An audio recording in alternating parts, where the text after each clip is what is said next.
అందరికీ ప్రభు అయినటువంటి యేసుక్రీస్తు నామములో వందనాలు. ఈ రోజు నుండి ఆదికాండం మొదలుకొని ప్రతి పుస్తకంను 1 నిమిషం పరిధిలో తెలుసుకుందాం. బైబిల్లోని తొలి పుస్తకం ఆదికాండం. మొత్తం అధ్యాయములు 50 అయితే వచనములు 1533 వచనములు. సర్వ సృష్టిని కలిగించిన సృష్టికర్తగా ఈ పుస్తకంలో మనకు కనబడుతుంటాడు.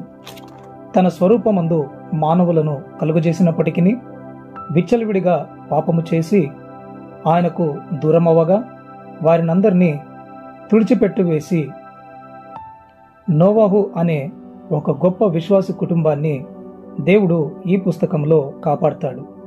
ఆ తర్వాత అబ్రహాము, ఇస్సాకు, యాకోబును ఎన్నుకొని వారి సంతానానికి ఒక గొప్ప దేశాన్ని ఆయన వారికి వాగ్దానం చేస్తాడు.